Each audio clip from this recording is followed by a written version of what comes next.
사랑하는 성도 여러분 반갑습니다. 조현주 집사입니다. 우리가 그동안 창세기부터 민수기까지 우리가 쭉 내용을 살펴봤는데요. 이스라엘 백성들이 시내산에서 하나님과 언약을 맺었죠. 네, 그 언약의 내용을 구체적으로 쓴 책이 바로 레위기, 그리고 이 레위기의 말씀을 가지고 광야에서 훈련을 받게 되는데 그 훈련 과정을 기록한 책이 바로 민수기입니다. 그리고 오늘은 이어서 신명기 말씀을 볼 텐데요. 이 신명기는 이스라엘 백성들이 광야에서 훈련을 받고 이제 가나안 땅으로 들어가기 직전에 모세가 이스라엘 백성들과 하나님과 맺었던 그 시내산에서의 언약, 그 약속들을 다시 한번 설명한 책입니다. 자, 이 신명기라는 뜻은 이 신자가 되풀이할 신, 다시라는 뜻인데요. 명령명, 계명명, 즉 계명을 명령을 다시 기록하다. 여기서 다시라고 하는 단어는 그 앞에 뭔가 언급된 어떤 것이 있었다라는 뜻이겠죠. 그 어떤 것이 무엇이냐? 바로 레위기를 말하는 것입니다. 사실 좀 더 엄밀하게 말하면 레위기뿐만 아니라 레위기, 출애굽기, 레위기, 민수기의 내용들까지도 다 포함하고 있지만 주된 내용이 레위기이기 때문에 여기서는 레위기라고 말씀을 드리는 것입니다. 자, 돌아와서 이 신명기는 율법 레위기를 설명한 책, 율법 전체에 대해서 그 의미를 다시 한번 되새겨보는 책이라고 할 수 있습니다. 자, 여기 신명기 1장 5절 말씀을 보시면 모세가 요단 저쪽 모압 땅에서 이 율법을 설명하기 시작하였더라. 자, 그 뒷부분에 율법을 설명하기 시작하였더라. 자, 이 율법이 바로 앞에서 말씀드린 레위기이고, 그리고 율법을 설명한 책이 바로 신명기입니다. 우리가 말씀을 통해서도 이렇게 다시 한번 확인할 수 있었습니다. 자, 그렇다면 이제 신명기의 전체적인 내용을 간략하게 정리를 해보면요, 크게 세 단락으로 나눌 수 있는데, 먼저는 1장 1절부터 4장 43절까지 회고, 그래서 모세가 이스라엘 백성들과 함께한 지난 40년간의 일들을 회고하는 장면이 나옵니다. 그리고 4장 44절부터 28장까지는 율법에 대한 설명, 그리고 마지막으로 29장부터 34장까지는 모압 평지에서 추가된 율법, 아무래도 훈련을 받다 보면 추가되는 부분들이 있을 수 있겠죠. 이렇게 해서 우리가 전체적인 그런 내용들을 염두에 두고 중요한 몇 가지를 간추려서 이 시간 함께 살펴보도록 하겠습니다. 첫째는 신명기의 설교 방식, 두 번째는 광야길을 걷게 하신 뜻, 셋째는 쉐마 이스라엘, 넷째는 초막절의 율법 낭독. 먼저 신명기의 설교 방식부터 살펴보도록 하겠습니다. 그 전에 여기 사진들이 좀 궁금해 하실 분들이 있을 것 같은데요. 네, 목차입니다. 네, 먼저 신명기의 설교 방식부터 살펴보도록 하겠습니다. 그 전에 네, 신명기 1장 1절 말씀을 함께 보시면 끝부분에 이스라엘 무리에게 선포한 말씀이니라. 자, 여기 선포한 말씀이니라. 말씀에는 기록한 말씀이 있고 선포한 말씀이 있죠. 기록한 말씀을 성경이라고 하고 선포한 말씀을 보통 설교라고 하는데, 자, 그렇다면 선포한 말씀이니라. 이 책의 성격이 무엇이다? 네, 바로 설교문이다. 이 신명기는 성경에 나오는 최초의 설교문이고 또 설교의 효시라고 할 수 있습니다. 자, 그렇다면 모세의 설교 방식은 어떠했는가? 내러티브 이야기식 설교라고 하죠. 큰 강이 흐르듯이 시간의 흐름을 따라서 역사적인 배경과 함께 살피는 설교. 대개 그 3대지라고 해서 첫째, 둘째, 셋째, 예하 이런 형태의 설교들을 많이 하시는데요.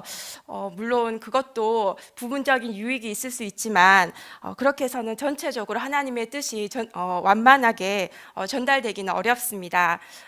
그래서 빠른 시간 내에 창세기부터 계시록까지 전체적인 그림을 그려내는 것이 중요하죠. 그리고 또 하나 이제 또 중요한 것부터 설교를 했다라는 것을 알 수 있습니다. 레위기 19장을 보시면 그 10계명적인 그런 명령들이 나오는데 이 신명기에서는 그 1차 설교가 해고가 끝나고 2차 설교가 시작되면서부터 바로 이게 10계명이 나오는데 이렇게 먼저 중요한 것부터 먼저 이야기를 하고 있다라는 것을 알 수 있습니다. 그리고 더 놀라운 것은 본문보다 설교가 더 짧다라는 것이죠.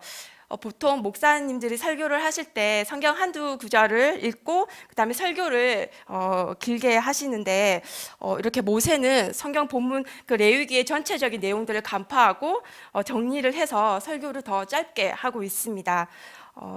성경을 보면 바리새인의 그 누룩을 조심하라는 말씀이 있죠. 이 누룩은 부풀게 하는 역할들을 하는데 이 누룩을 지나치게 많이 넣게 되면 그 본질은 온데간데 없어지고 또 그러니까 그 내용은 과잉 해석이 돼서 왜곡되기가 쉬운데 이렇게 말씀을 전하는 분들은 이런 부분에 있어서 특별히 조심해야 할 것 같습니다. 우리가 한 번쯤은 생각해 볼 필요가 있는 문제죠.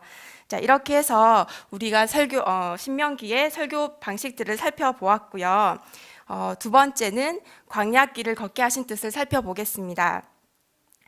먼저 지도를 보시면 이렇게 강야길 말고도 해변길이라고 해서 좋은 길이 있죠. 이 길로 가면 대략 20일에서 한 달 정도면 갈 수 있는 거리인데 이렇게 수르강야, 에담강야, 신강야, 시내강야, 바란강야, 수인강야 순서로 이렇게 6개의 강야를 지나서 이렇게 가게 됩니다. 왜 하나님께서 이렇게 가까운 길을 두고 이스라엘 백성들로 하여금 이렇게 빙 둘러서 가게 하셨을까? 물론 불신정탐 때문이기도 하지만 그 하나님의 어떤 뜻이, 하나님의 어떤 계획이 있는 것이겠죠. 네, 자 신명기 1장 31절 말씀을 다 함께 읽어보겠습니다. 시작.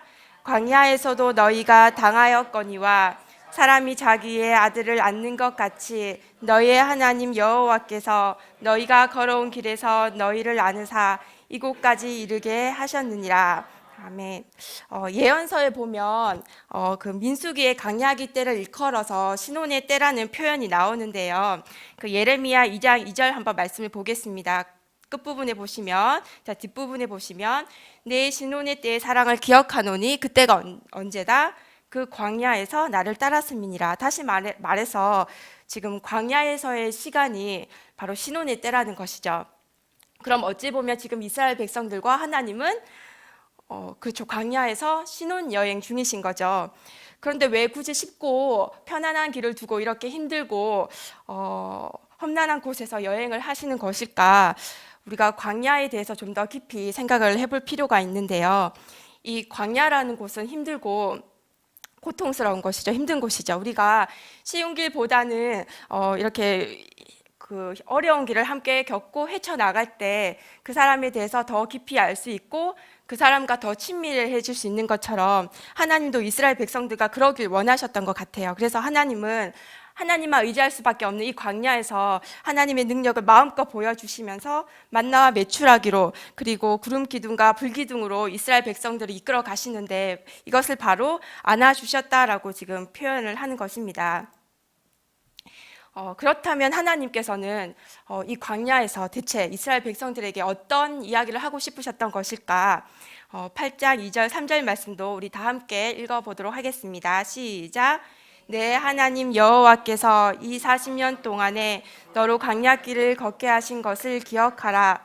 이는 너를 낮추시며 너를 시험하사 내 마음이 어떠한지 그 명령을 지키는지 아니 지키는지 알려 하심이라. 너를 낮추시며 너로 줄이게 하시며 또 너도 알지 못하며 내 열조도 알지 못하던 만나를 내게 먹이신 것은 사람이 떡으로만 사는 것이 아니요 여호와의 입에서 나오는 모든 말씀으로 사는 줄을 너로 알게 하려 하심이니라. 왜 40년 강약길을 걷게 하셨는가? 보시면 너를 낮추시며 너를 시험하사 내 마음이 어떠한지 그 명령을 지키는지 안 지키는지 알려 하심이라. 그래서 너를 낮추시며 너를 줄이게 하시며 내 조상들도 알지 못하던 만나를 내게 먹이신 것은 자 누가 먹이신 것이죠? 그렇죠. 하나님이 먹이셨죠. 하나님이 무엇을 먹이셨는가? 너도 알지 못하며 내 열조도 알지 못하는 바로 그 만나를 자 그 만나를 하나님께서 내게 먹이신 것은 사람이 떡으로만 사는 것이 아니요 여호와 입에서 나오는 모든 말씀으로 사는 줄을 너로 알게 하려 하심이니라. 보통 이 부분을 어떻게 해석을 하느냐 하면 사람이 떡으로만 사느냐, 하나님의 입에서 나오는 말씀도 먹어야지, 그렇게만 이해를 하시는데 그게 아니라 여기서는 말씀도가 아니라 하나님의 입에서 나오는 모든 말씀으로 살아갈 때 하나님께서 먹여주시는 방법이 있다라는 것입니다. 너도 알지 못하며 내 열조도 알지 못하는 바로 그 만나를 하나님께서 공급해 주시겠다고 지금 이야기를 하고 계시는 것입니다. 사람이 꼭 무슨 내가 농사를 지어서 노력하고 수고해서 쌀을 얻고 밥을 지어야지만 우리가 사는 것이 아니라 우리가 정말 하나님만 따라갈 때, 하나님 말씀만 정말 우리가 따라갈 때, 정말 그 하나님의 방법대로 살아갈 때, 어쩌면 세상이 보기에는 좀 미련하고 어리석어 보이고 바보 같을지라도 정말 우리가 하나님의 그 말씀을 붙들고 우리가 그렇게 살아갈 때 하나님께서 먹여주시고 하나님께서 입혀주시고 하나님께서 인도해 주시는 바로 그 만나가 있다라는 것입니다. 그것을 너로 알게 하려 하심이니라. 이것이 바로 광야 교회의 훈련 목적이죠. 그런데 우리는 이 말씀을 온전히 신뢰를 하지 못하는 것 같습니다. 말씀은 말씀이고 또 현실은 현실이고, 그래서 말씀과 현실을 적당히 타협하면서 살아갈 때가 많은데요. 그래서 우리는 너도 알지 못하며 내 열조도 알지 못하는 바로 그 만나를 경험하면서 살지 못하는 것 같습니다. 우리 모두 여호와 입에서 나오는 모든 말씀으로 살아갈 수 있기를 바랍니다. 네, 자, 세 번째는 쉐마 말씀인데요. 6장 그 4절 말씀을 보시기 전에 먼저 6장 1절에서부터 3절 말씀을 보시면, 자, 여기 명령과 이는 곧 너희의 하나님 여호와께서 너희에게 가르치라고 명하신 명령과 규례와 법도라. 자, 이 명령과 규례와 법도가 무엇이냐? 바로 앞장 5장에서 십계명에 관한 이야기가 나오는데요. 그러면 이 6장 1절의 명령과 규례와 법도는 바로 십계명을 의미하는 것을 알 수가 있습니다. 그리고 그것을 가르치라. 이때 가르치다라는 것은 라마드, 그러니까 히브리어로 라마드라는 뜻인데요. 그 의미 변화에 따라서 배우다라는 뜻도 있는데 가르치는 것이 곧 배우는 것이겠죠. 자, 그리고 계속해서 읽어보시면 이 명령과 규례와 법도를 지켜나갈 때 어떻게 되느냐, 복이 된다라고 이야기를 하고 있습니다. 6장 3절에 보시면 내가 복을 받고 내가 크게 번성하리라. 이 말씀 우리가 생각을 하면서 6장 4절부터 9절 말씀을 볼 텐데요. 중요한 말씀입니다. 다 함께 다시 한번 다 같이 읽어보도록 하겠습니다. 시작. 이스라엘아 들으라. 우리 하나님 여호와는 오직 유일한 여호와시니 너는 마음을 다하고 뜻을 다하고 힘을 다하여 내 하나님 여호와를 사랑하라. 오늘 내가 내게 명하는 이 말씀을 너는 마음에 새기고 내 자녀에게 부지런히 가르치며 집에 앉았을 때에든지 길을 갈 때에든지 누워 있을 때에든지 일어날 때에든지 이 말씀을 강론할 것이며 너는 또 그것을 내 손목에 매어 기호로 삼으며 내 미간에 붙여 표로 삼고 또 내 집 문설주와 바깥 문에 기록할지니라. 아멘. 자, 우리 한 절씩 자세히 살펴보도록 하겠습니다.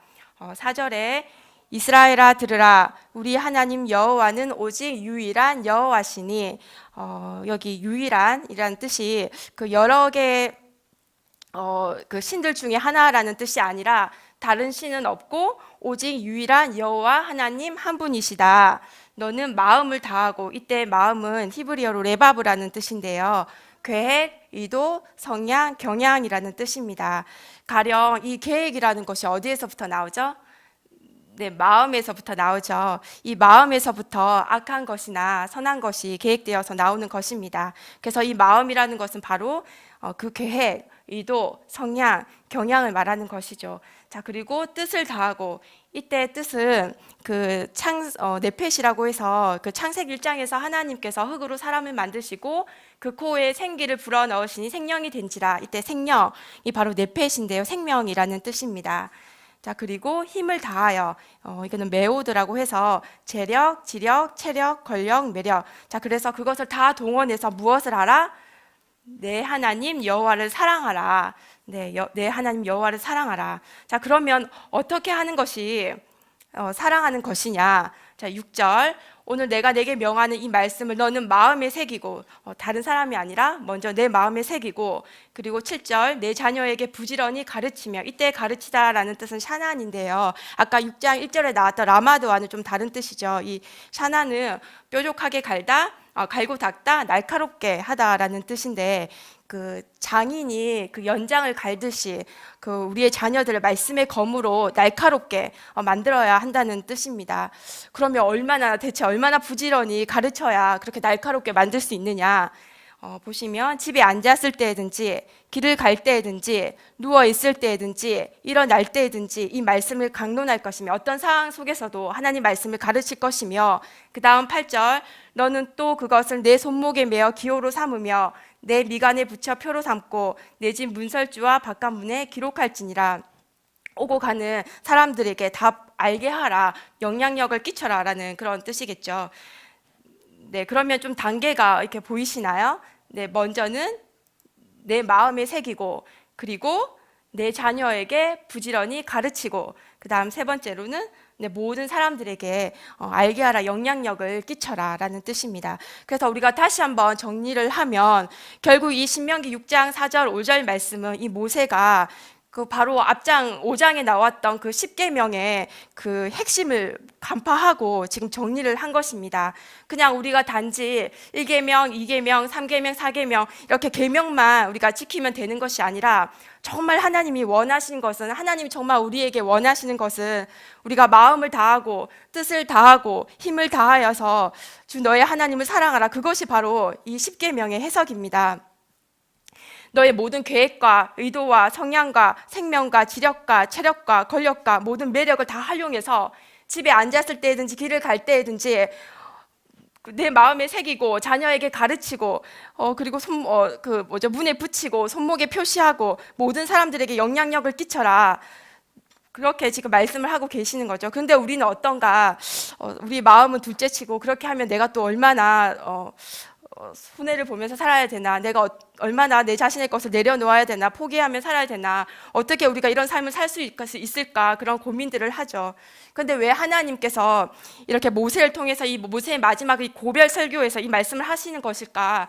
우리가 조금만 더 이렇게 깊이 좀 생각을 해보면 사실 성삼일체 하나님께서 그렇게 우리를 먼저 마음을 다하고 뜻을 다하고 힘을 다해서 피를 쏟고 물을 쏟아서 그렇게 정말 우리를 사랑하셨다라는 것을 지금 말씀하고 싶으셨던 것 같아요. 내가 너희를 그렇게 사랑한다. 내가 너희를 그렇게 사랑한다. 내가 마음을 다하고 뜻을 다하고 힘을 다해서 내가 너희를 그렇게 사랑한다. 우리가 하나님의 그 마음을 조금이나마 느낄 수 있었으면 좋겠습니다. 네, 그리고 이제 드디어 네 번째 면제적 초막절의 율법 낭독에 대한 말씀인데요. 그 말씀을 보기 전에 먼저 31장 1, 2절 말씀을 보시면 2절에 이제 내 나이 120세라 내가 더 이상 출입하지 못하겠고 여호와께서도 내게 이르시기를 너는 이 요단을 건너지 못하리라. 이제 모세가 죽을 때가 됐다는 것이죠. 그래서 이제 죽기 전에 중요한 말씀, 유언 중에 유언, 지금 유언 중에 유언 9절 말씀이 나오는 것입니다. 우리 이 말씀 다 함께 읽어보겠습니다. 시작. 또 모세가 이 율법을 써서 여호와의 언약궤를 매는 레위 자손 제사장들과 이스라엘 모든 장로에게 주고 모세가 그들에게 명령하여 이르기를 매 7년 끝에 곧 면제년의 초막절에 온 이스라엘이 내 하나님 여호와 그가 택하신 곳에 모일 때에 이 율법을 낭독하여 온 이스라엘에게 듣게 할지니 고 백성의 남녀와 어린이와 내 성읍 안에 거류하는 타국인을 모으고 그들에게 듣고 배우고 내 하나님 여호와를 경외하며 이 율법의 모든 말씀을 지켜 행하게 하고 또 너희가 요단을 건너가서 차지할 땅에 거주할 동안에 이 말씀을 알지 못하는 그들의 자녀에게 듣고 내 하나님 여호와 경외하기를 배우게 할지니라. 아멘. 그 레위 자손 제사장들과 그 이스라엘 모든 장로들에게 이 율법을 주고 명령을 합니다.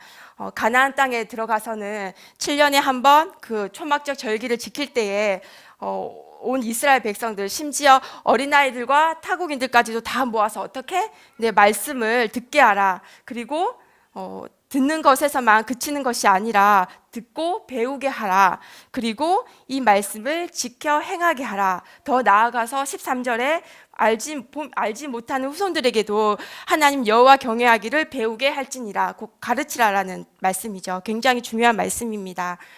그저 우리가 그 말씀을 듣고 배우는 데서만 그치는 것이 아니라 정말 이 말씀을 지켜 행해야 되는 것입니다. 삶에 적용을 해야 되는 것이죠. 그리고 자녀에게도 후손들에게도 가르쳐야 되는 것입니다. 신앙의 전수가 이루어져야 되는 것이죠. 하나님을 사랑하는 사람은 바로 이렇게 자녀들을, 후손들을 말씀으로 가르치는 사람들입니다. 이것을 우리가 좀 꼭 명심을 했으면 좋겠습니다. 네, 이제 마지막으로 이제 정말 34장 모압 평지에서 모세가 죽는 장면이 나오고 그 오경의 마지막 책 신명기가 끝이 납니다. 이렇게 해서 창세기, 출애굽기, 레위기, 민수기, 신명기 이 5권의 율법서가 창조주 하나님으로부터 시작을 해서 그렇죠. 나 여호와를 사랑하라는 말씀으로 이렇게 끝이 납니다. 네, 이 오경은 그 유대인에게 있어서는 토라라고 해서 굉장히 중요한 책인데요. 그 자녀들이 그 말귀를 알아들을 때부터 토라, 이 모세 오경을 가르치기 시작해서 13세가 되면 그 성년식을 치르게 되는데 그때 그 물론 그 종파나 그 지역에 따라서 조금 차이가 있긴 하지만 그 토라의 한 일부분을 읽거나 또 암송을 한다고 합니다. 그리고 이 성년식 그 의식이 끝날 무렵에는 그 랍비가 저 할아버지, 아버지, 아들을 이게 강대상으로 이렇게 불러 세우는데 그 랍비가 할아버지에게 두루마리로 된 그 토라를 그 아버지에게 건네주면 아버지는 또 아들에게 건네준다고 하는데 그때 할아버지들이 그렇게 눈물을 많이 흘린다고 해요. 내가 그 열조로부터 받았던 그 말씀을 내가 내 아들에게 전해 주었는데 또 이 아들이 또 내 그 아들에게 그러니까 손자에게 그 말씀을 전해지는 것을 보면서 너무 감동이 돼서 그렇게 눈물을 많이 흘린다고 합니다. 이렇게 이들은 신약도 없고 예수님을 믿지도 않지만 그냥 그들이 알고 있는 이 구약, 이 토라의 말씀만 가지고도 이렇게 말씀 전수를 위해서 온 힘을 다 쏟아붓고 있는데 우리가 그 열정만큼은 우리도 배워야 하지 않을까라는 생각을 해봅니다. 또 뿐만 아니라 또 그 로마 카톨릭이나 심지어 이슬람까지도 이 토라에서부터 이렇게 출발된다고 하니까 이 모세 오경이 얼마나 중요한 책인지 알 수 있겠죠. 네, 이렇게 해서 신명기는 마치고 이제 광야에서의 훈련도 끝이 났고 또 모세의 유언도 들었으니 다음 시간에는 드디어 가나안 땅으로 입성, 네, 여호수아가 이어지도록 하겠습니다. 감사합니다.